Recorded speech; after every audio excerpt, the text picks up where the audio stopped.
The Invisible Architecture. Marcus Webb had 17 minutes. 17 minutes before the most important presentation of his career, a $340 million urban redevelopment proposal for the Cape Town waterfront. And he was standing in a hotel bathroom in a wrinkled shirt, staring at a man in the mirror he barely recognized. Not because he looked tired, though he was. Not because the past 8 months of 20-hour days had carved new lines into his face. It was something else, something behind the eyes. A flatness, a distance, like watching himself from the end of a very long tunnel. He had built everything he'd been told to build: the career, the reputation, the architectural firm with his name on the glass door. He had optimized, hustled, networked, sacrificed. He had followed every instruction the world had given him about how success worked. And here he was, 17 minutes from the summit he'd been climbing toward for a decade, feeling nothing. Worse than nothing. Feeling like the summit was made of cardboard. What if I've been building in the wrong direction this whole time? The thought arrived without warning, and in its wake, something shifted. Not the bathroom, not the shirt, not the presentation slides waiting on his laptop. Something interior, something structural. Marcus walked out of that bathroom 17 minutes later and delivered a presentation that changed his career. Not because the slides were different, not because the data had changed, but because he had changed. The people in that boardroom felt something they couldn't name: a clarity, a conviction, a frequency they responded to before he'd spoken a single word. This book is about that shift, what it is, why it happens, why most people spend their entire lives chasing external arrangements: the right job, the right partner, the right city, the right timing, while the actual mechanics of transformation sit quietly inside them, untouched and unexplored. And why, once you understand those mechanics, nothing about your life will look the same again. The machine. We inherited for 3 centuries. Western civilization ran on a single operating system for understanding reality. We inherited it from Isaac Newton, refined it through the Industrial Revolution, and built the modern world on top of it. It told us this: the universe is a vast, predictable machine. Objects move in straight lines. Causes produce effects. Work harder, push more, and the machine will eventually give you what you want. This model produced miracles: antibiotics, electricity, the internet, skyscrapers that touch clouds. We should not dismiss what it built. But it was also, at its core, incomplete. And the incompleteness didn't matter much when we were just building bridges and steam engines. It starts to matter enormously when we turn the model toward the question of human transformation, toward why some people change and others don't, why some lives seem magnetized toward possibility while others seem perpetually blocked, why identical effort produces wildly different outcomes in different people.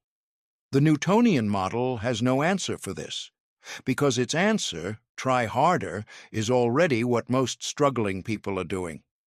Something else is going on, and that something else is what this book is about. The discovery that changed everything.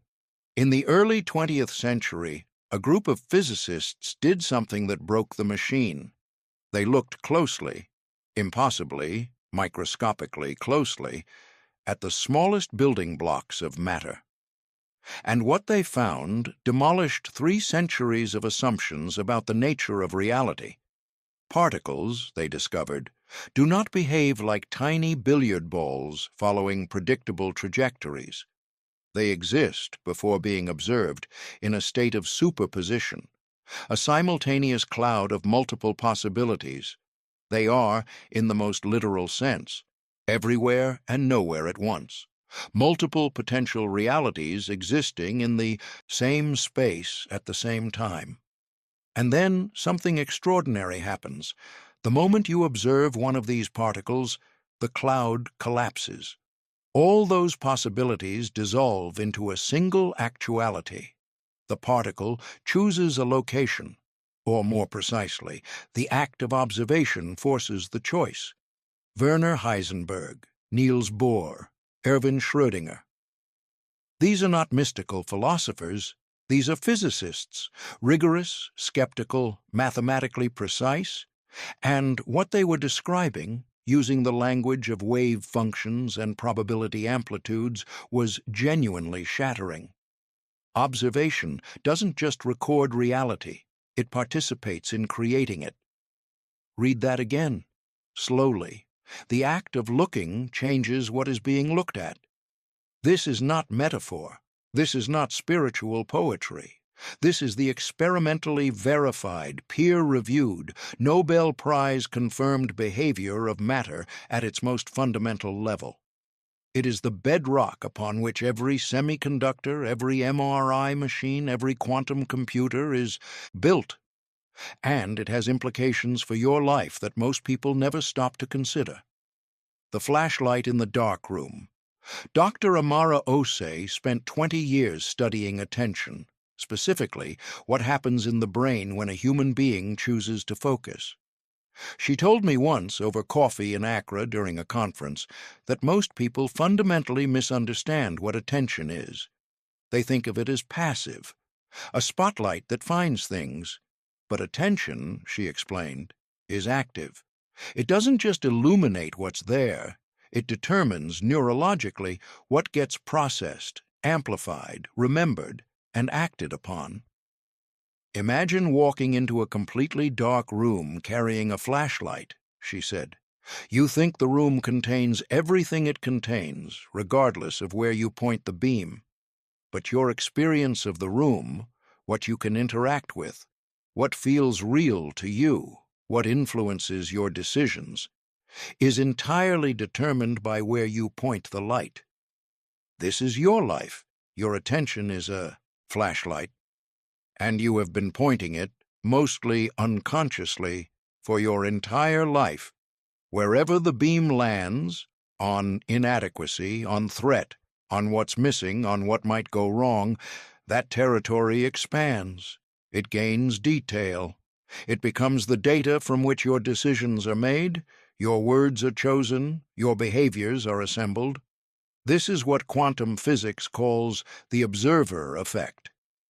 And Dr. Osei's point was that it doesn't only operate at the subatomic level, it operates in the neural architecture of every human brain, in every boardroom, every kitchen, every 3 a.m. moment of staring at a ceiling. Point the flashlight at your limitations, and your brain will build increasingly sophisticated neural networks dedicated to confirming those limitations. Point it at possibility, at what's already working, at the smallest evidence of forward motion, and those networks begin to build themselves instead. The room hasn't changed. The flashlight moved. This is not positive thinking. Positive thinking is a weather forecast. What we're describing is something closer to climate engineering. The stone and the lake. There is a moment in every significant transformation when the person involved cannot point to a single dramatic external event. No lottery win, no miracle intervention, no sudden lucky break. What they can point to, if they're paying attention, is a shift in where they were looking. Tariq al-Mansouri runs a logistics company out of Dubai that operates in 11 countries. He was not born into wealth. His first office was a converted storage room in a Sharjah industrial district with a broken air conditioner and a second-hand laptop. He failed spectacularly 3 times in 8 years. Supply chain collapses. A partnership that dissolved in litigation. A contract cancellation that nearly bankrupted him.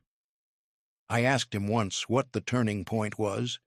He was quiet for a moment, then he said something I've been thinking about ever since. I stopped trying to fix the problems. I started asking different questions. The problems hadn't changed, at least not immediately. The debts were still real. The failed partnerships were still in the past. The industry remained brutal. But Tariq had shifted the beam of his attention from what went wrong and who is responsible to what is possible from exactly where I am right now. This sounds simple. It is not simple.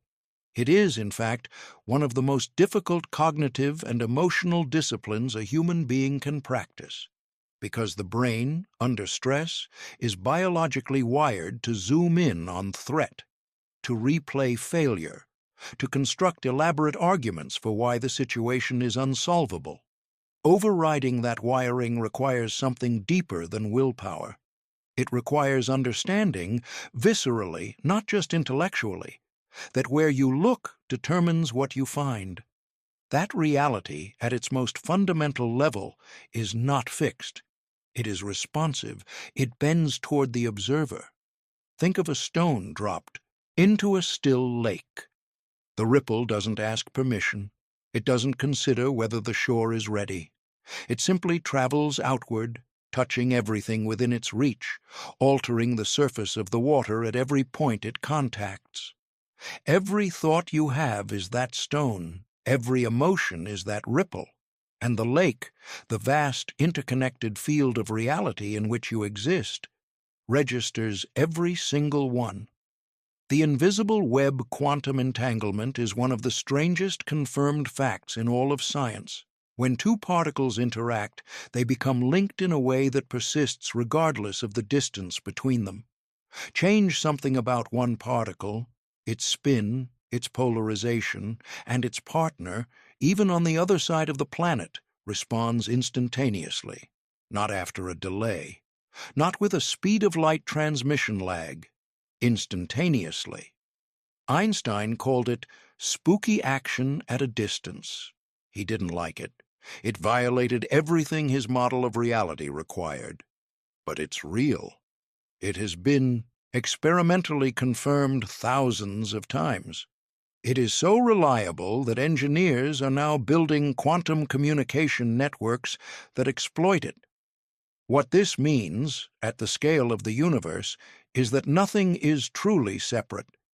Everything that has ever interacted is, in some fundamental sense, still connected. The boundaries we perceive between ourselves and others, between our inner world and the outer world, between mind and matter, these boundaries are real at the scale of everyday experience, but they are far more permeable, far more porous than they appear. Your thoughts don't stay inside your skull. Your emotions don't stay inside your chest. They radiate. They interact with the field. They entangle. This is not mysticism. This is not a metaphor borrowed from physics to make a self-help point. This is the actual behavior of reality at its most fundamental level, and its implications travel upward through every scale of existence, from the quantum to the molecular to the cellular to the neurological to the interpersonal to the societal. When Marcus Webb stood in that bathroom and felt something shift, what shifted wasn't just his mood. His entire frequency changed, the way he held his body, the cadence of his voice, the quality of his presence, everything that the people in that boardroom would receive and process before he'd shown a single slide. He had changed the emission, and the field responded. This is where we begin, not with techniques, not with habits, not with morning routines or productivity systems, though those have their place. We begin with the foundational understanding that you are not separate from the reality you are experiencing. You are participating in its creation, continuously, right now, with every thought, every feeling, every direction in which you choose, consciously or unconsciously, to point your light. The question is not whether you are shaping your reality. You are. You have been. You always will be.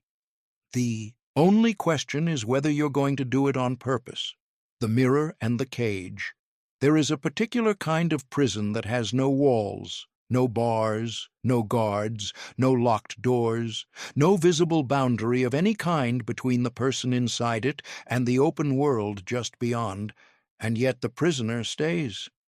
Not because escape is impossible, but because from inside this prison, escape does not appear to be an option. It doesn't even appear to be a concept.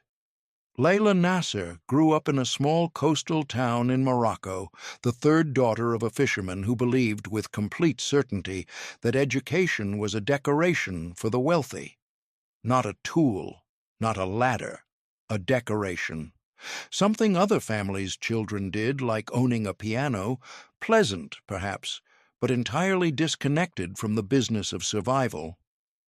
Layla absorbed this belief the way children absorb everything in early life, not through argument, not through analysis, but through repetition and atmosphere. It seeped into her. It became part of the invisible architecture of her self-concept, the map she carried of what was possible for a person like her in a world like this. By the time she was 19, working in a textile factory in Casablanca, she had quietly stopped dreaming about the university applications she'd filled out in secret at 16, the applications she'd never sent. Not because anyone had taken them from her, because she had taken them from herself. I want you to hold Layla's story for a moment before we continue, because her story is not unusual. Hers is the human story, replayed across every culture, every continent, every income bracket, with different costumes but identical mechanics. The specific belief changes. The prison remains. The map is not the territory. Here is something neuroscience and ancient wisdom agree on completely, which is rare enough to be worth noting. We do not experience reality. We experience our interpretation of reality. The brain does not take in the world like a camera, faithfully recording what exists. It takes in approximately 11 million bits of information per second from the environment and consciously processes roughly 40 of them. 40 out of 11 million. What determines which 40? Your existing beliefs, your emotional state, your previous experiences, your habitual patterns of attention. In short, the map you're already carrying. The brain is not interested in discovering what's actually there. It is interested in confirming what it already expects to find. This is called confirmation bias, and it is not a flaw in human cognition. It is an energy-saving feature. The brain cannot process everything, so it filters aggressively, using your existing mental model as the filter. This means that your beliefs do not merely reflect your experience, they construct it. A belief is not a passive opinion. It is an active instruction to your perceptual system about what to notice, what to dismiss, what to amplify, and what to ignore. Change the belief, and the same environment begins to yield entirely different information. Different opportunities surface. Different people become visible, different possibilities come into focus. The map has not changed the territory, but you are now reading a different map. The Bird in the Open Cage. There is a story, told in various forms across cultures from West Africa to Central Asia, about a bird that has lived its entire life in a cage. Every morning the bird watches the open window. Every evening it returns to its perch. The cage door, it has always believed, is locked. One afternoon, a visitor to the house notices the bird.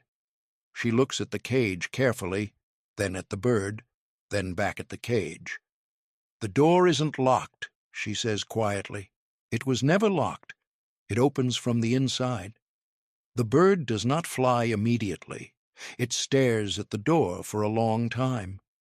Then it stares at the visitor, then at the door again.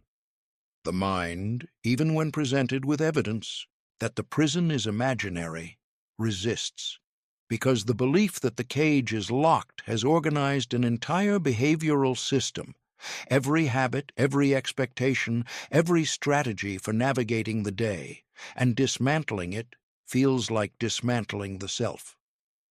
This is the most important thing to understand about limiting beliefs. They persist not because they are true, but because they are organized. They have built a life around themselves. They have accumulated evidence, constructed narratives, selected memories that confirm them. They have made themselves feel like reality rather than interpretation. And here is where quantum mechanics offers its most quietly revolutionary insight. The cage is not the cage. The cage is the observation. You remain in the cage not because the cage is real, but because you keep observing it as real, and in doing so, keep collapsing the probability wave into that single outcome: locked, limited, impossible. Change the observation, the probabilities, reorganize the language of your interior. If beliefs are the architecture of your inner world, language is the construction material, not the language you speak to others, though that matters too. The language you speak to yourself, the continuous, largely unconscious stream of internal commentary that runs from the moment you open your eyes in the morning to the moment you finally lose consciousness at night. Most people have never listened to this stream carefully. If you did, if you sat quietly for 20 minutes and simply observed the sentences your mind generates, you would discover something both fascinating and disturbing. You would find patterns, recurring phrases, default conclusions, a vocabulary of limitation that has been running on repeat for so long it feels like the sound of your own thinking rather than something that was ever chosen. I'm not the kind of person who... Things like that don't happen for people like me. I've always been bad at... It's probably too late to... These are not neutral observations. They are instructions. Every time your mind generates one of these sentences, it sends a signal to your perceptual system. Filter for evidence that confirms this, and your perceptual system, eager to be efficient, complies. Yuki Tanaka is a composer who grew up in Osaka and spent her 20s convinced she was technically competent but creatively limited. A craftsman, not an artist, as she once described it to me. She could execute other people's ideas with precision.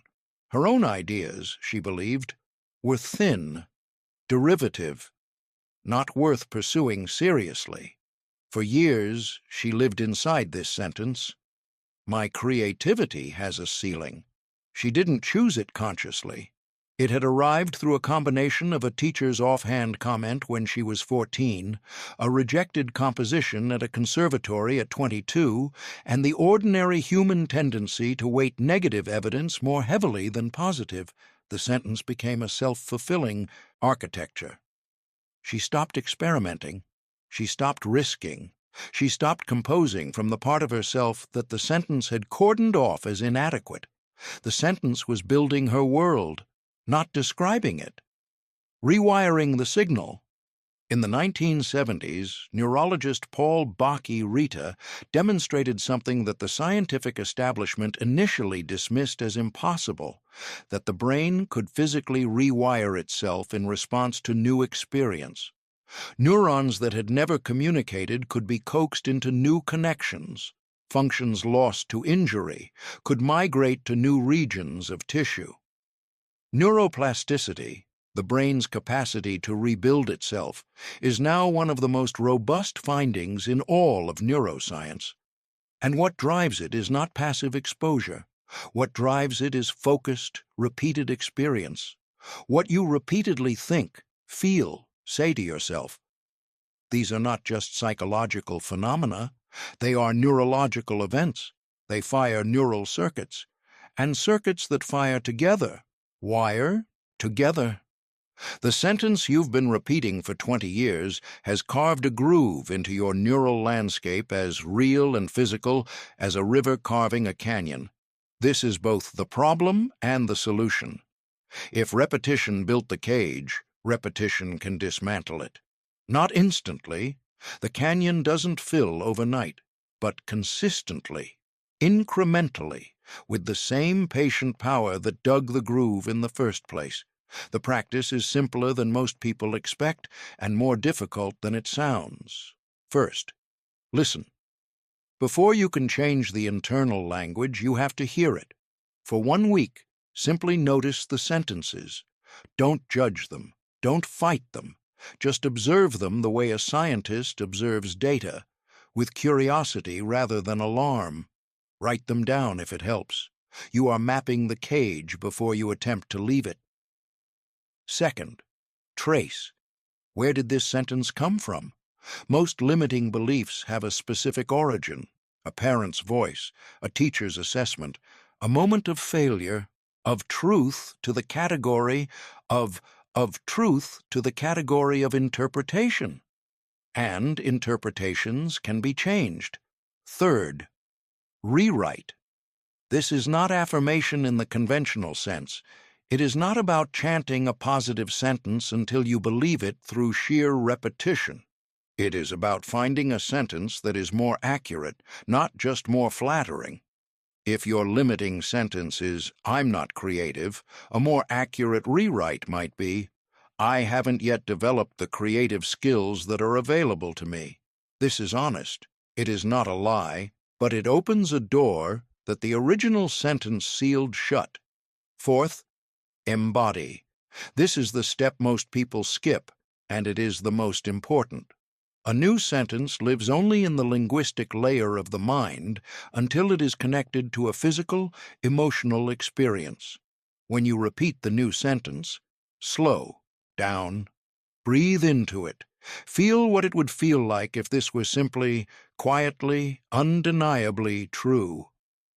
Let the feeling settle into the body, the shoulders, the chest, the stomach. The brain changes not when you think differently, but when you feel differently about what you're thinking. Emotion is the solvent that makes new neural pathways permeable. The mirror principle. There is a deeper layer to this. Your beliefs do not only shape what you think and feel, they shape what the world reflects back to you. This is what ancient wisdom traditions called the mirror principle, and what modern psychology describes through the lens of confirmation bias, behavioral congruence, and social resonance. The world, in a very real and measurable sense, tends to confirm whatever you believe about it, not because of magic, because of behavior. If you believe you are unworthy of respect, you will behave in thousands of micro ways, most of them invisible to your conscious awareness, in ways that invite disrespect. You will allow interruptions. You will underprice your services. You will accept conditions you privately find unacceptable. You will signal, through posture and tone and the quality of your attention, that you expect to be overlooked. And people, most of them operating just as unconsciously as you, will respond to the signal. The world does not mirror your intentions. It mirrors your actual, embodied, energetically transmitted state. What you carry, not what you wish. A woman named Priya Chandrasekaran, a management consultant in Singapore, told me about a period in her career when she kept encountering the same dynamic. Clients who initially hired her with enthusiasm and then gradually, subtly, began to undermine her recommendations. Different clients, different industries, different cities, the same pattern. She spent 2 years blaming the clients. She developed an increasingly sophisticated taxonomy of difficult client types. She was, from the outside, consistently excellent at her work. Then, during a particularly frustrating engagement in Seoul, something cracked open. She was sitting alone in a hotel room, preparing for a difficult meeting, and she really heard herself, rehearsing her opening argument. And in the subtext of every sentence, she heard the assumption, "They're probably not going to listen anyway." She had been walking into every engagement broadcasting that frequency, and the clients, picking it up through 1,000 microsignals they couldn't consciously name, had been confirming it. When Priya changed the belief, not the technique, not the methodology, not the slides, the pattern changed, not immediately, not perfectly, but demonstrably. Over the following 18 months, the mirror showed her something different, because she had become something different. Small keys, large doors, Here is the practical truth about belief change that most people find simultaneously relieving and frustrating. It does not require a dramatic, life-altering intervention. It requires small, consistent, daily adjustments, applied with patience and without the expectation of immediate visible results. Think of a ship changing course. Turn the wheel 1 degree, and in an hour, the ship looks almost exactly where it was heading. In a week, the destination is unrecognizable. The ocean is the same. The engine is the same. 1 degree moved the ship to an entirely different port. Your beliefs respond to 1 degree turns. A slightly different sentence repeated daily. A slightly different question asked of yourself in the morning. What is already working? Instead of what is still broken. A slightly different story told about a past failure. What I learned instead of what I lost. These are not small things masquerading as large ones. They are large things that arrive quietly, dressed in the ordinary. Yuki Tanaka, the composer in Osaka, began her 1 degree turn on a Tuesday in November with a single decision. She would write something, anything, every morning for 10 minutes, with no judgment, no revision, no ambition, just generation, just motion. She did this for 4 months before anything remarkable happened. Then, in March, during one of these 10-minute sessions, something arrived that she had not called for and could not explain, a melodic structure so complete and unexpected that she sat perfectly still for several minutes afterward, afraid to move in case it disappeared. The cage door had not been locked. It had been waiting for exactly this. A hand placed on it without demand, without force, with only the quiet insistence of showing up. She is now one of the most performed composers of her generation. Her biography does not mention the 4 months of 10-minute sessions, but they are the entire story. Frequency, feeling, and the architecture of imagination. In 1993, a group of researchers made a decision that their colleagues considered at best eccentric. They took 48 professional pianists and divided them into 3 groups. The first group practiced a sequence of piano exercises physically for 2 hours a day for 5 days. The second group did nothing.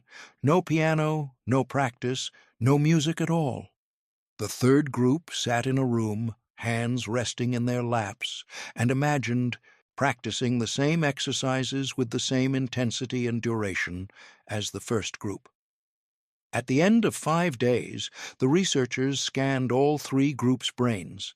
The results were so startling that the study was repeated, then replicated, then cited in hundreds of subsequent papers across neuroscience, sports psychology, and performance research. The brain scans of the physical practice group and the mental practice group were, in the regions associated with finger movement and motor sequence, nearly identical. Both groups showed significant neural development. The group that had done nothing showed nothing. The brain, it turned out, could not reliably distinguish between a vividly imagined experience and a physically lived one, at least not in the neural circuits that mattered most for performance. Read that carefully, because it is not a metaphor. It is not an analogy borrowed from science to dress up a self-help concept. It is a neurological fact with implications so enormous that most people, when they first encounter it, instinctively minimize it. They file it away as interesting and return to the assumption that real experience is the only experience that counts. But if the brain cannot tell the difference, if imagination fires the same circuits as reality, then imagination is not an escape from life.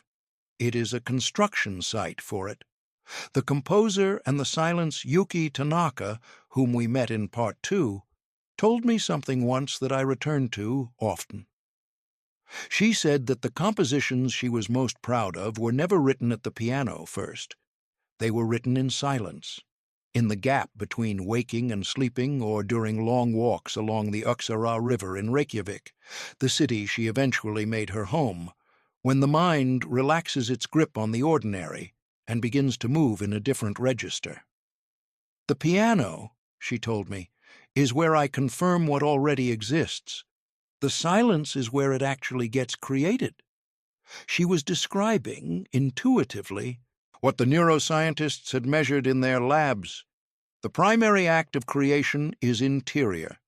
The external execution, the fingers on the keys, the pen on the page, the hands on the materials, is secondary. Necessary, yes, but secondary. This matters enormously for how we approach imagination. Most people treat it as a luxury, something children do before the seriousness of adult life trains it out of them. Or they treat it as entertainment, daydreaming, fantasy, a pleasant distraction from the real work of living. But imagination, used consciously and with precision, is the most powerful creative instrument available to a human being. It is the act by which we reach into the quantum field of unmanifest possibility and begin to pull a specific future into form. The question is not whether you are using your imagination. You are. Constantly. Every worry is an act of imagination. Every rehearsal of failure is an act of imagination. Every time you mentally replay a difficult conversation or pre-live a feared outcome, you are using your imagination with remarkable vividness and emotional investment. The question is whether you are using it on purpose. Active creation versus passive wishing.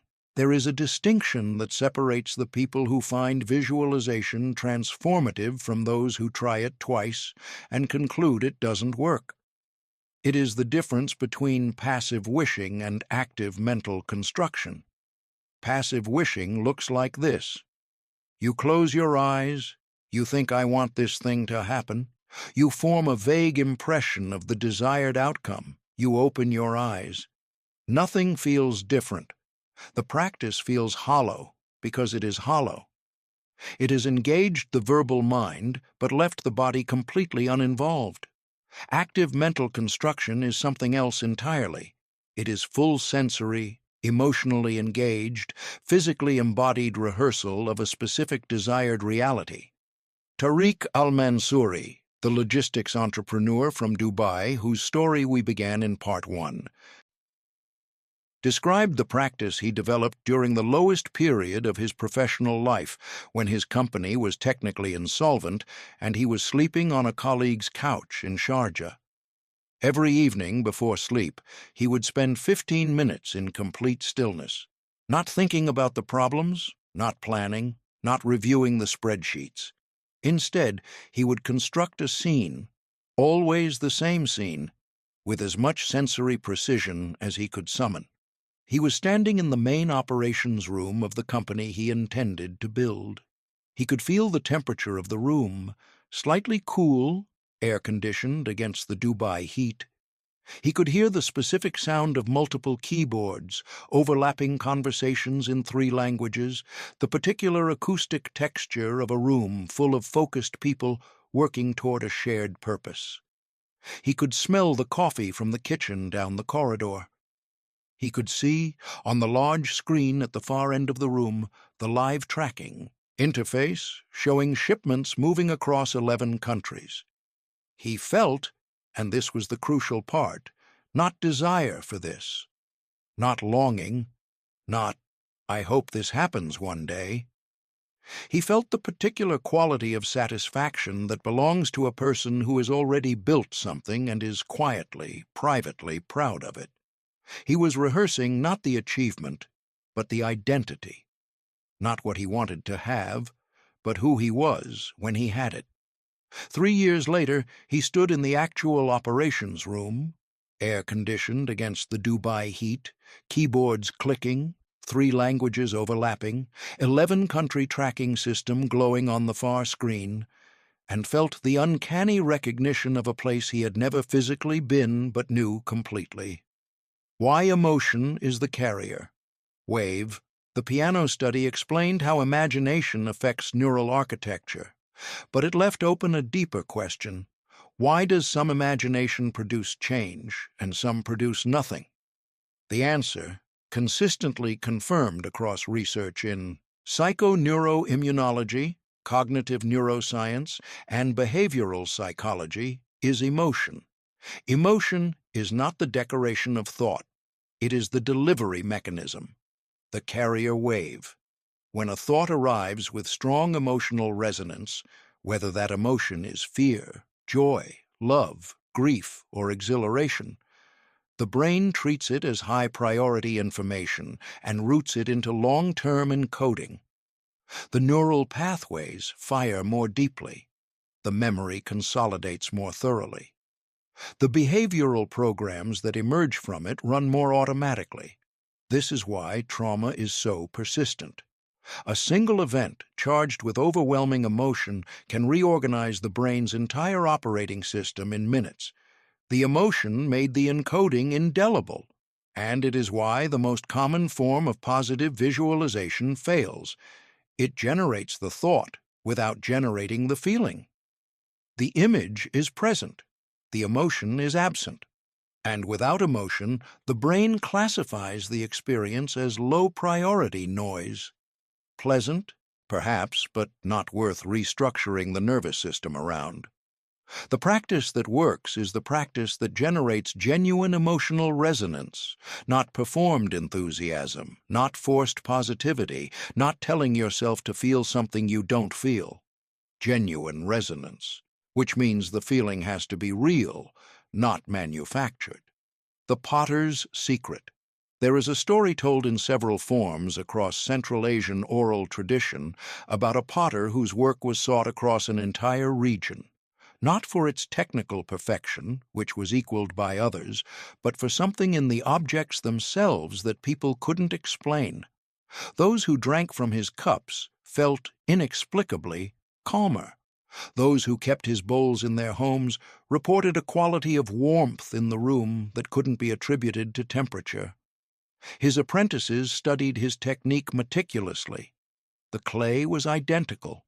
The kiln temperature, the hand positions, the firing duration, all the same. The objects produced were technically indistinguishable, but they felt different. When they finally asked him about it, the potter was quiet for a long moment. Then he said, "I learned early that my hands cannot put into the clay what my heart does not contain. So, before I begin each piece, I spend some time making sure my heart contains what I want the clay to carry." This story is not claiming that emotion has a magical effect on physical materials, though there is actually some interesting research on that too. It is claiming something more immediately verifiable, that the emotional state of a creator is inseparable from the quality and character of what is created. A doctor who is genuinely present and genuinely caring produces different outcomes than one who is technically competent but emotionally elsewhere. A teacher who loves their subject transmits something that no lesson plan can manufacture. A leader who is operating from genuine conviction rather than calculated performance generates a different quality of response from the people around them. The frequency is real, the effect is measurable. The mechanism is not magic. It is the ordinary physics of human interaction in which we are constantly broadcasting and receiving far more information than our conscious minds register. Tuning the instrument. So how does one actually generate genuine positive emotional resonance in the context of a life that may currently contain real difficulty, real loss, real uncertainty? The answer is counterintuitive, and it does not involve pretending the difficulty isn't there. It involves something more precise: gratitude. Not as a practice of forced cheerfulness, but as a disciplined act of attention. Specifically, the deliberate direction of attention toward what is already present, already working, already real, before adding the layer of visualization about what is desired. Gratitude is neurologically and physiologically distinct from other positive emotional states. When genuine gratitude is activated, not performed, not recited, but genuinely felt, It produces a measurable shift in heart rate variability, cortisol levels, and the coherence between cardiac and brain rhythms. HeartMath Institute research has documented this extensively. The body enters a state of what researchers call coherence, a synchronized, harmonious communication between heart, brain, and nervous system that is associated with clearer thinking, greater creative flexibility, and a reduced threat response. In other words, genuine gratitude calms the nervous system in a way that makes it receptive to new information. It lowers the biological defenses that keep new beliefs from penetrating. It opens the perceptual filter. This is why ancient traditions across every culture on Earth discovered gratitude independently. Not because grateful people are naive, but because gratitude is neurologically preparatory. It tills the soil of the mind before the seeds of new possibility are planted. The practice is simple. Before you begin your visualization, before you construct the scene you are working toward, spend 3 minutes in genuine gratitude for something that is already real. Not abstract gratitude, specific gratitude. The exact quality of light in your morning, the specific sound of a person you love, the particular sensation of warm water. Something real, something present, something your body can actually feel. Let that feeling settle. Let it do its neurological work. Then, from inside that state of genuine warmth and presence, begin to construct the future scene. The difference in quality is immediate and dramatic. The scene comes alive in a way it doesn't when you start cold. The emotion is genuine because it has been seeded by something real. And the brain, unable to reliably distinguish between the vividly imagined and the physically lived, begins to build the neural architecture for the reality you're rehearsing. The surgeon's blueprint doctor, Reyes Fontana, is an orthopedic surgeon in Barcelona who has been using preoperative visualization for 17 years. Before every significant surgery, especially novel or complex procedures, she spends between 20 and 40 minutes in detailed mental rehearsal. Not a general review of the steps, a full, sensory, emotionally present simulation. She feels the specific resistance of each tissue layer. She rehearses the exact sequence of decisions at each critical junction. She pre-lives the moments where complications might arise and experiences, in the mental simulation, her own composed, effective response to each one. "What I'm doing," she told me once, "is making the difficult parts familiar before they're real, so when they become real, the brain is not encountering them for the first time. It is recognizing them. Recognition is always faster than discovery." This is the mechanism. This is what Tariq was doing in his colleague's spare room in Sharjah. What Yuki was doing on her walks along the Oxirah. What every athlete, every performer, every person who has ever achieved something genuinely difficult does, consciously or not, in the space between intention and action. They make the future familiar. They visit it repeatedly in imagination, with full emotional engagement, until it stops feeling like a possibility and starts feeling like a memory of something that hasn't happened yet. And then, with a consistency that has been documented across domains from athletic performance to entrepreneurship to surgical outcomes, they find that when the moment arrives, they are not arriving at it for the first time. They are returning. The specific practice. Each day, find 15 minutes. Morning is neurologically optimal, but any consistent time is better than the perfect time that never comes. Minute 1 to 3. Generate genuine gratitude, specific, sensory, real. Let the body settle into it. Minute 3 to 12. Construct the faces of the people present, and most the faces of the people present, and most importantly, feel the specific emotional quality that belongs to this reality. Not excitement about getting it, the quiet satisfaction of already having it, The identity of the person who lives inside it. Minute 12 to 15. Return to the present gently. Take 3 slow breaths. Feel the ground beneath you. Open your eyes and sit for a moment without rushing into the next thing. That's it. That is the entire practice. It will feel thin and unconvincing at first. Do it anyway.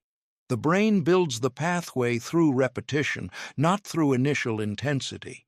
Each session is not a dramatic event. It is a brick. After 30 days, you will have built something. After 90, you will feel the difference in ways that go beyond what the practice seems proportionate to produce. Because what is happening during those 15 minutes is not small. You are sending a specific frequency into the quantum field. You are rehearsing an identity into existence. You are, in the most literal neurological sense available to us, building the brain of the person you intend to become. The stone is in your hand. The lake is waiting. Every ripple you send outward returns, eventually, in a form you will recognize. Time, reflection, and the art of aligned resistance.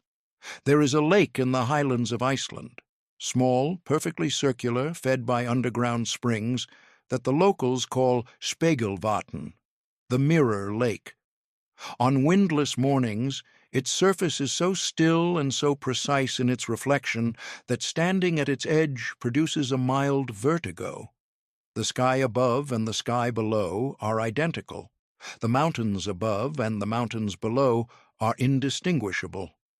A person standing there, looking down, sees themselves suspended between 2 infinities, above and below, real and reflected, the world as it is and the world as it appears. Yuki Tanaka discovered this lake during her first winter in Iceland and returned to it for years afterward whenever she needed to think.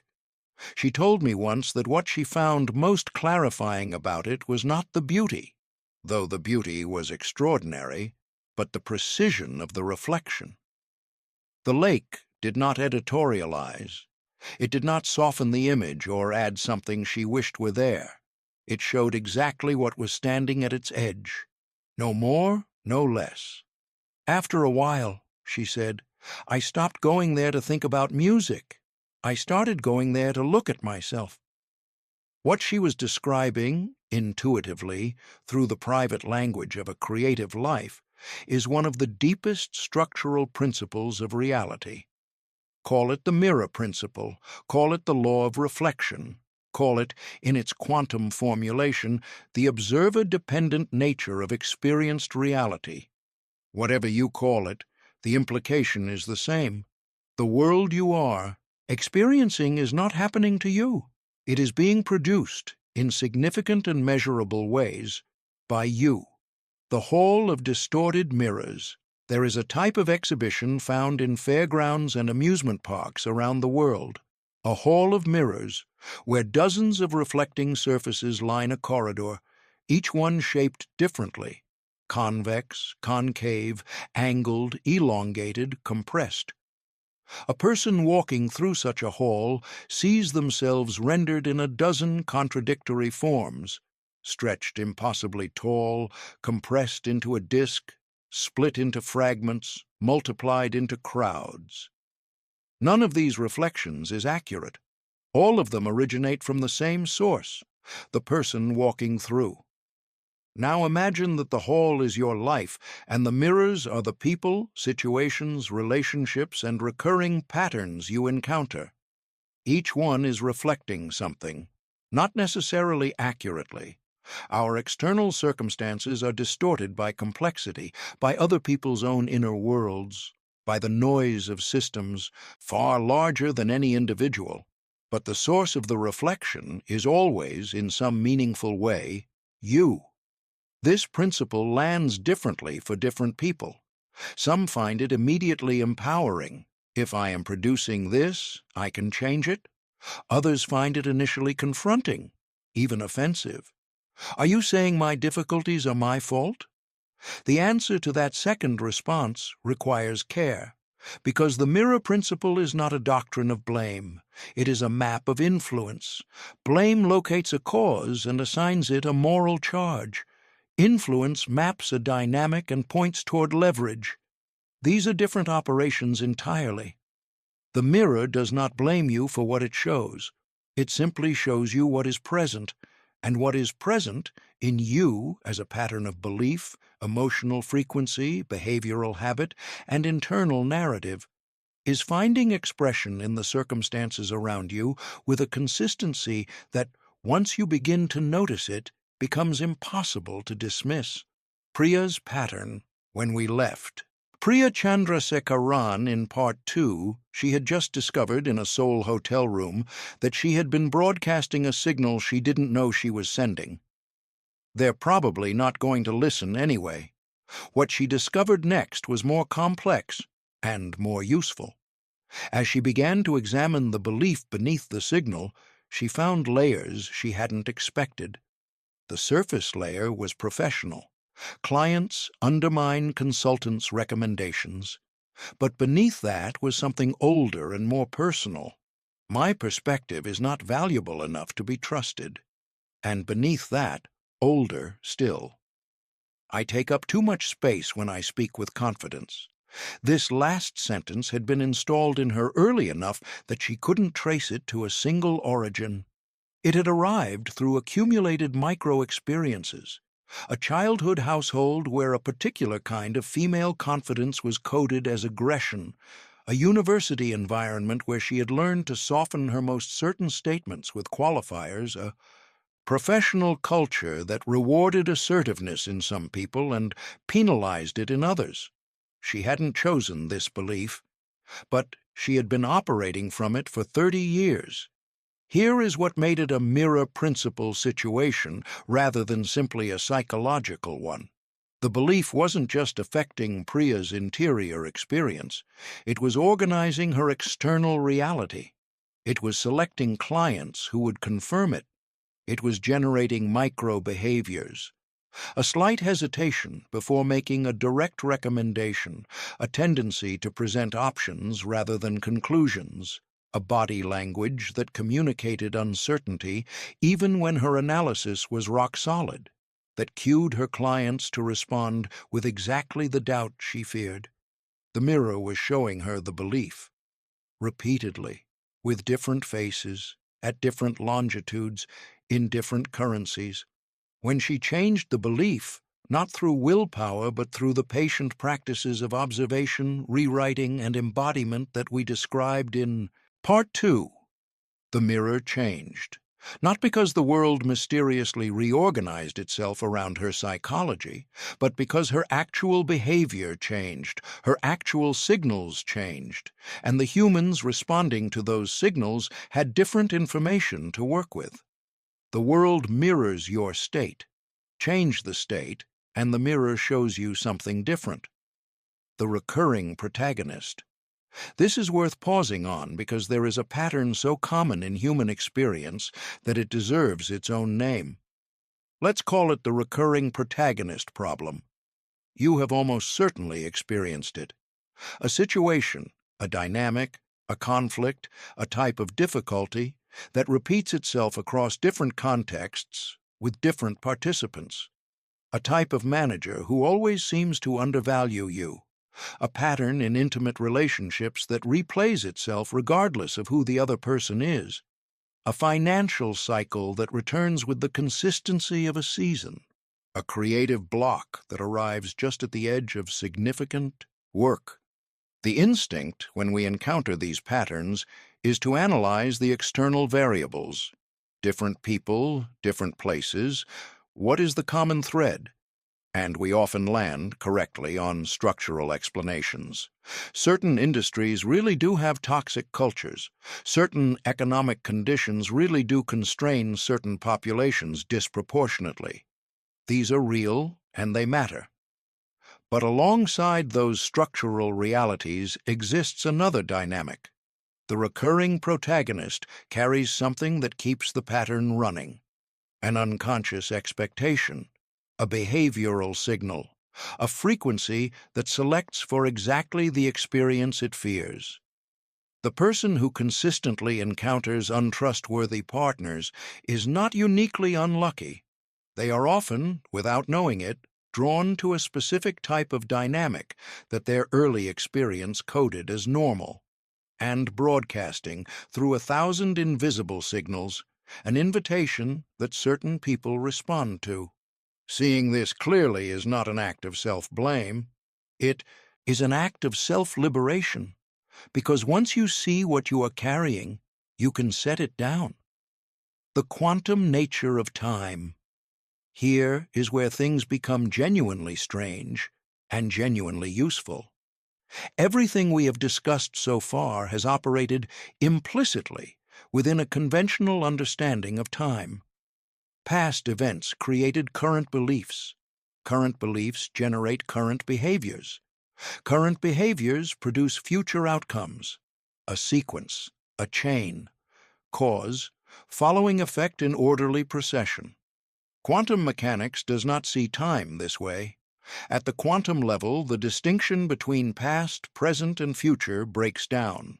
Particles exist in superposition, multiple states simultaneously, until observed. The act of observation in the present can, under certain experimental conditions, appear to affect what a particle was doing in the past. This is called retrocausality, and while its implications are debated, its experimental basis is real. What this suggests, carefully, without overclaiming, is that time is less like a river, flowing in one direction, carrying everything with it, and more like an ocean, all points simultaneously present, accessible depending on where you direct your attention.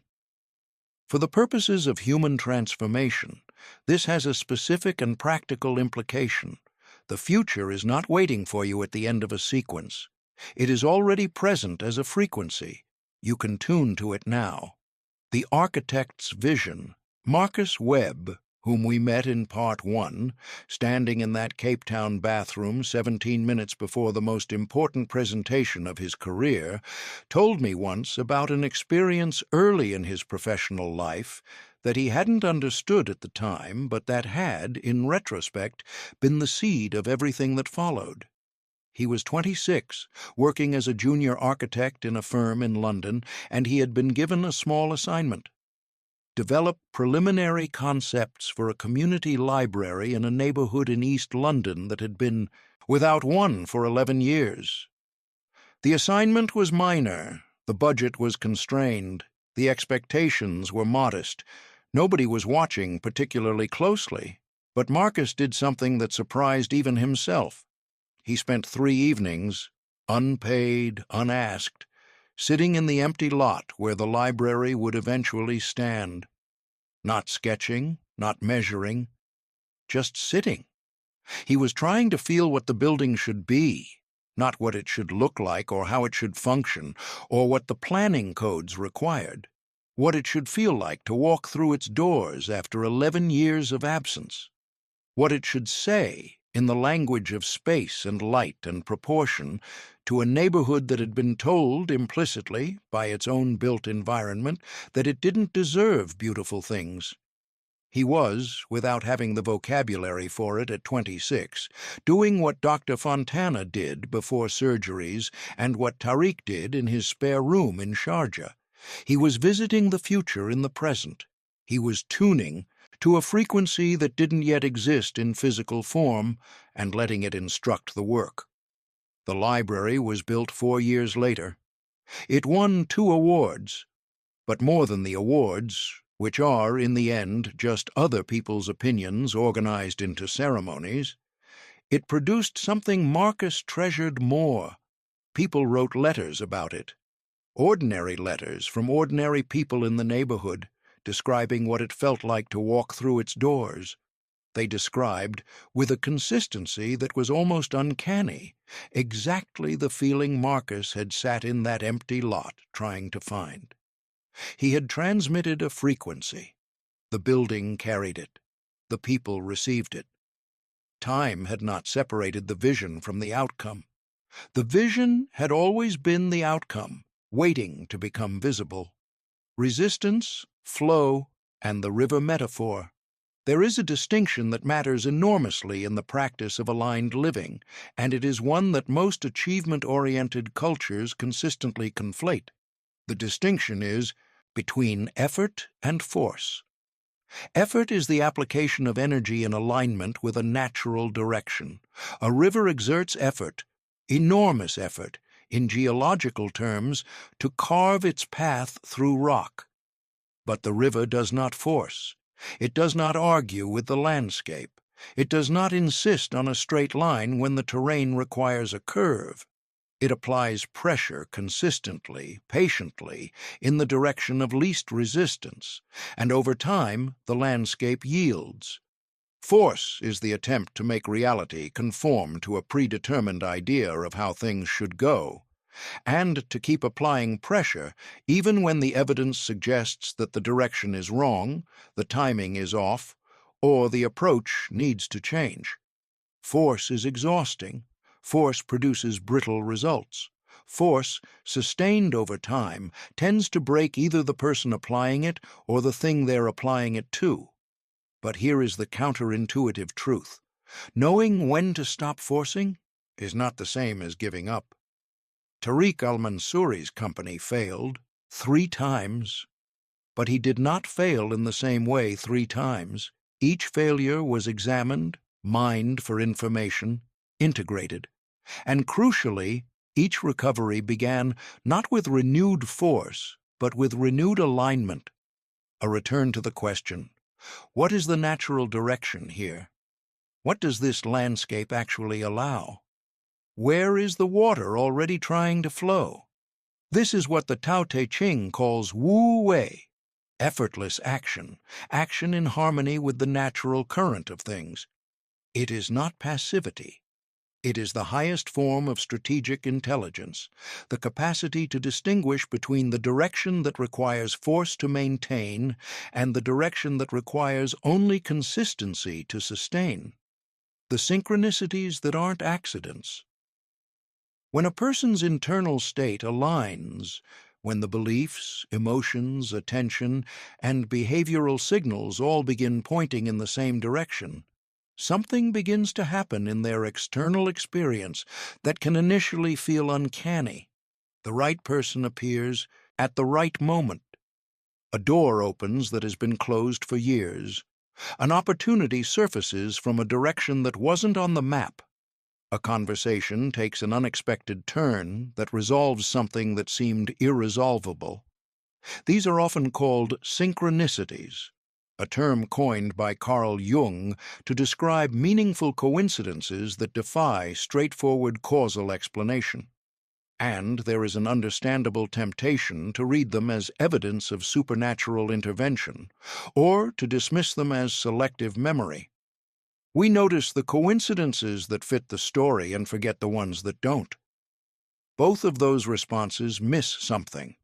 What is actually happening in most cases is this: a person whose internal state is coherent, whose attention, emotion, and behavior are aligned, is perceiving differently. They are noticing signals they previously filtered out.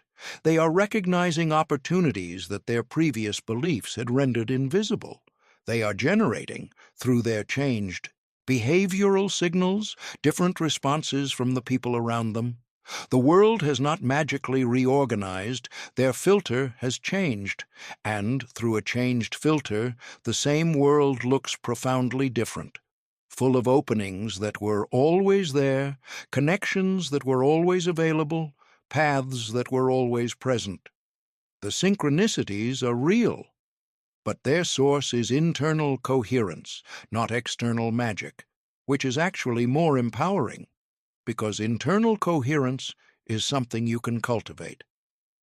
The pause that changes everything. There is one practice, simpler than any other described in this book, that creates more leverage on the dynamics we've been exploring than almost anything else available to a human being. It is the practice of pausing before responding. Not a long pause, 2 seconds, 3. the brief interval between stimulus and response, in which, if you choose to inhabit it, you are no longer on autopilot. You are, for 2 or 3 seconds, genuinely free. In that gap, the question is, which version of me is about to respond? The version operating from the old belief, the old frequency, the old mirror dynamic, or the version that has been slowly, deliberately, through every practice described in these pages, constructing a new internal architecture? You cannot always choose the new version. You are not always resourced enough. Sometimes the old pattern fires before the gap can be inhabited. That is not failure. That is being human.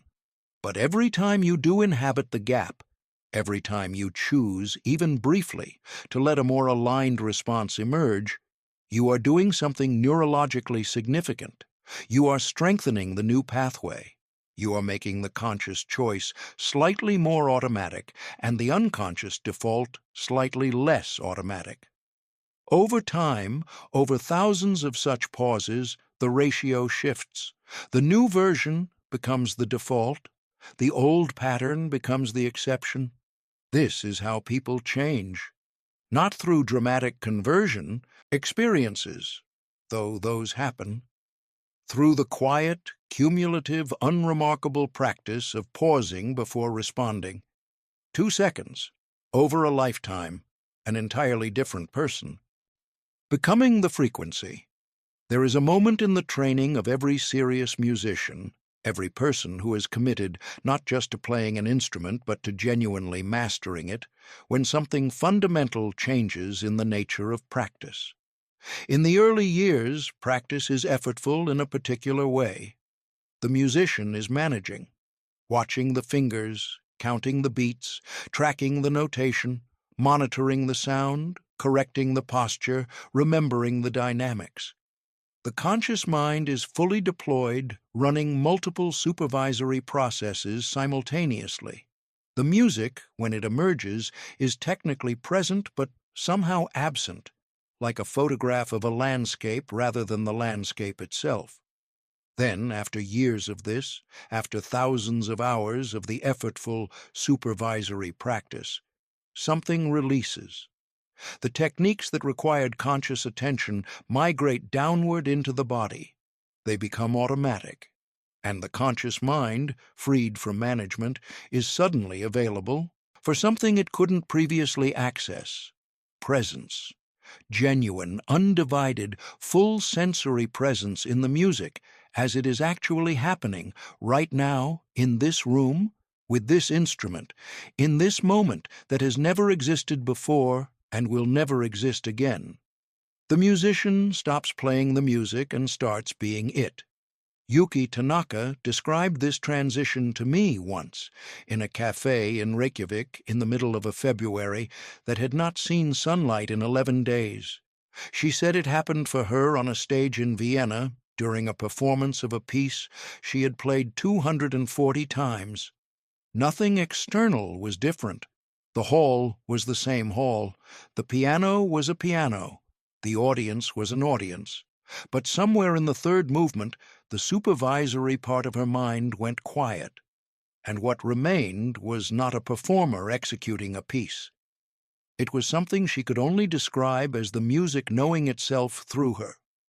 She sat with that for a moment after saying it, slightly embarrassed by how it sounded. Then she looked up and said, "I know that sounds like something you'd put on a motivational poster, but I don't have a better description.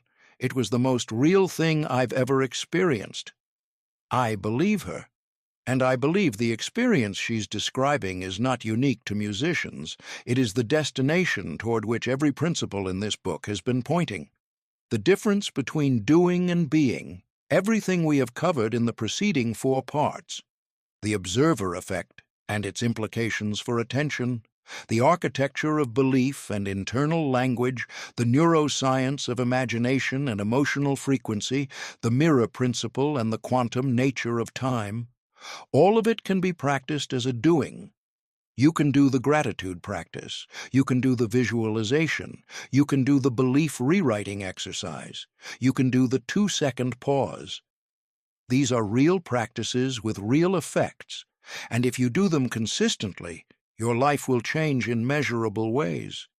This is not exaggeration. It is what the evidence, neurological, psychological, behavioral, consistently shows. But there is a level beyond doing. It is the level at which the practices are no longer separate from the person doing them, where the gratitude is not something you remember to generate each morning, but a quality of attention you carry through the day, where the visualization is not a 15-minute session, but a continuous orientation of consciousness toward what is being built, where the belief rewriting is not an exercise you perform, but the natural language of a mind that has reorganized itself around a different set of assumptions. This level is not reached by trying harder. It is reached by practicing long enough and consistently enough that the new architecture becomes the default, and then, one day, noticing that the effort has dissolved. Not because you've stopped working, but because the work has become indistinguishable from the person. This is what the ancient traditions meant by integration. Not the acquisition of knowledge, but the dissolution of the boundary between the knower and the known. Marcus Webb, 3 years later. When Marcus walked out of that Cape Town bathroom and into the boardroom, he delivered a presentation that changed his career. We established that in Part 1. But I want to tell you what actually happened in the bathroom. The thing I left out at the beginning because you needed the context of the preceding 100 pages to understand it. What happened was this.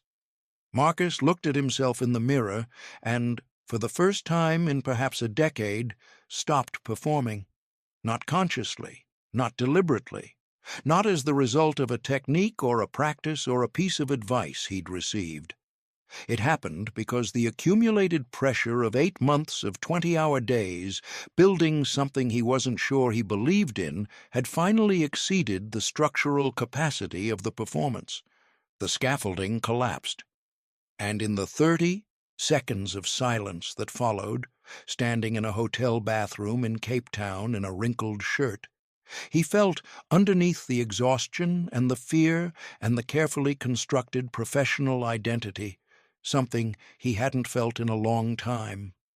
He felt himself, not his resume, not his reputation, not the architectural firm with his name on the glass door, the actual, unmediated, unperformed person who had, at 7 years old, built elaborate structures out of cardboard and wooden blocks and spent hours simply looking at them, not to impress anyone, not to win anything, but because the act of making something organized out of something disordered produced a feeling in his chest that he had never found a word for.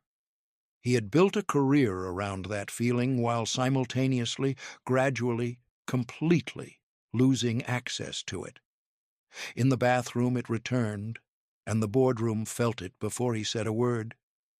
What coherence actually feels like. The state that Marcus accessed in that bathroom, accidentally, under pressure through the collapse of a performance he could no longer sustain, is the state that the practices in this book are designed to cultivate deliberately. Researchers at the HeartMath Institute call it coherence, the state in which heart rhythm, brain waves, and the body's autonomic nervous system are operating in synchronized harmony rather than in the fragmented, competing patterns that characterize most people's baseline experience. Coherence is measurable. It shows up on electrocardiograms and electroencephalograms as distinctive, ordered patterns, smooth, regular, rhythmically harmonious, rather than jagged and irregular. It is associated with measurable improvements in cognitive function, immune response, emotional stability, and what researchers describe as intuitive accuracy. The capacity to read complex situations correctly with less deliberate processing. But what does it feel like? People describe it in remarkably consistent terms across cultures, contexts, and circumstances. a quality of quiet, not the quiet of emptiness, but the quiet of a surface so still that it reflects clearly, a sense of being fully present without effort, not concentrating, not trying to be present, simply here. A feeling that the boundary between oneself and one's surroundings has become not absent, but permeable, porous, less defended, and, almost universally, a sense of rightness, not the rightness of having made a correct decision or the rightness of having solved a problem, the rightness of simply being exactly who and where you are, without the continuous background hum of resistance, the subtle, exhausting argument with reality that most people carry so constantly they have forgotten it is an argument. This state is not permanent. It is not achievable once, and then maintained effortlessly forever. The mind moves. Life generates friction. The coherent state is disrupted, returns, is disrupted again. The practice is not to achieve it permanently, but to return to it more quickly, to develop the internal agility to recognize when you've drifted and to find your way back. The 2-second pause is one return path. Genuine gratitude is another. The 15-minute visualization practice is another. Silence, real silence, the kind that asks nothing of you, is another. What you are building through every practice described in this book is not a set of skills. It is a home base, an interior location you can find your way back to, regardless of what the external weather is doing. The river finds the sea. Tariq al-Mansouri, standing now in his real operations room in Dubai, watching real shipments move across 11 countries on a real screen, told me recently that the thing he finds most difficult to explain about his journey is not the failures or the recoveries or the strategies that eventually worked. It is the quality of recognition that accompanied each significant development. Not surprise, not the been in a room my whole life that I thought only had 2 walls. And then one morning I turned around and found the other 2. They'd been behind me the whole time. I just hadn't turned around. This is the experience that awaits at the end of genuine transformation. Not the dramatic arrival at a longed-for destination, but the quiet realization that you were always already where you needed to be, that the resources were present, that the capacity was present, that the connections were present, that what was missing was not anything external, but the quality of attention that could perceive what was already there. Consciousness does not create from nothing.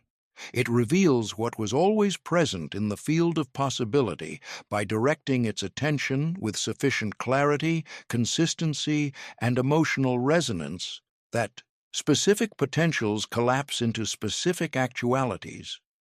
You are not building your life from scratch. You are tuning to a frequency that allows you to perceive and act on what the field has always contained. The integration practice. Everything in this book converges on a single daily discipline. Not a complicated one, not a time-consuming one, but one that requires genuine commitment because it asks you to treat the interior of your life with the same seriousness you bring to its exterior. The morning calibration, 15 to 20 minutes. Begin in stillness, not checking your phone, not reviewing your schedule. Before the day has made any claims on you, sit in a chair, on the floor, wherever is comfortable, and be still. Spend the first 3 minutes simply breathing, not breathing in any special way, just noticing the breath as it is, letting the nervous system settle from the transition out of sleep. Then, gratitude, 3 specific things, as specific and sensory as you can make them. Feel each one genuinely before moving to the next. Let the body's coherence response activate. Then, you're seen, the single desired reality you are currently building. Visit it with full sensory engagement. Feel the temperature, hear the sounds, notice the quality of light, and most importantly, inhabit the identity of the person who lives inside this reality. Feel the specific quality of that person's confidence, satisfaction, and presence. Then, your sentence.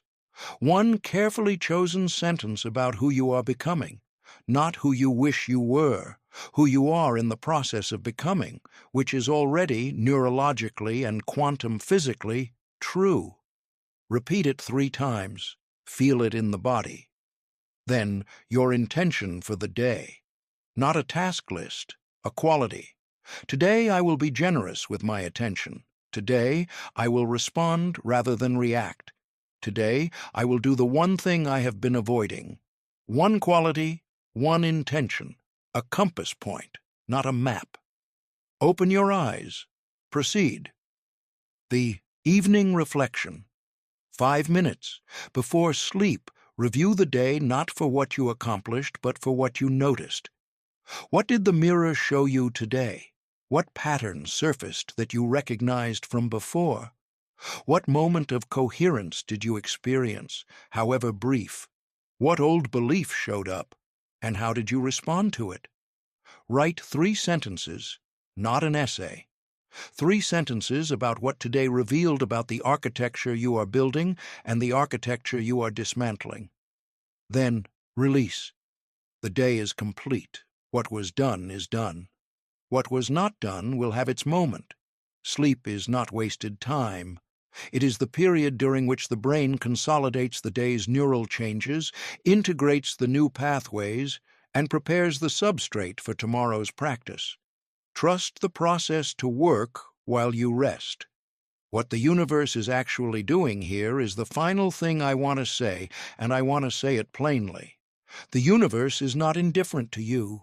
It is not a cold, mechanical system that occasionally rewards effort and punishes failure according to rules too complex to understand.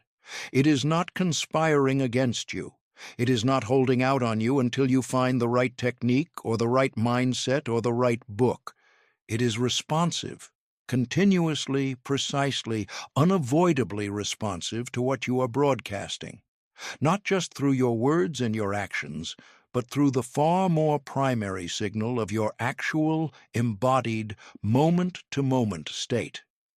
When that state is fragmented, when belief, emotion, attention, and behavior are all pointing in different directions, contradicting each other, broadcasting competing signals, the response from the field is fragmented too. Opportunities appear and then seem to evaporate. Connections are made and then lost.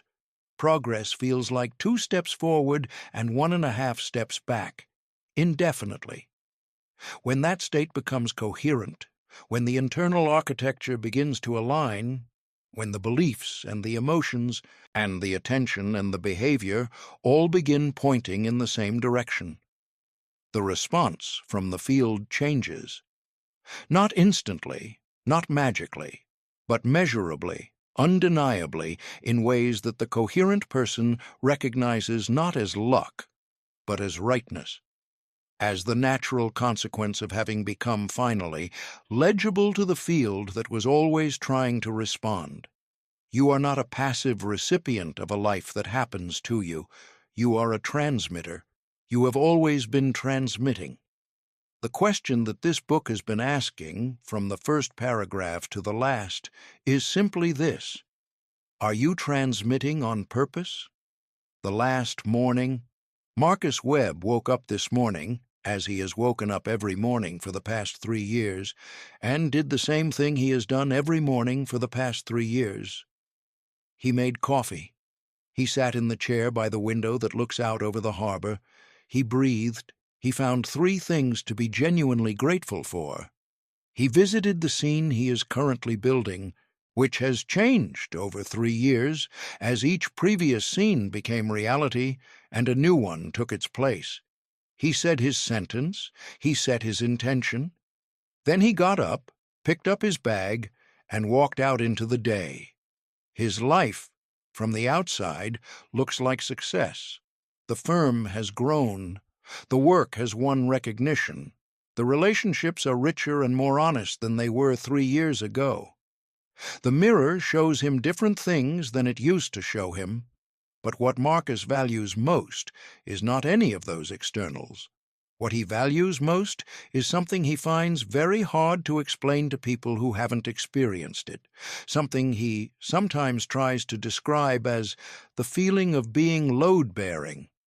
Not the feeling of having built something, the feeling of being something, of having an interior structure solid enough that when life applies pressure, as it always does, as it always will, the pressure doesn't collapse the person.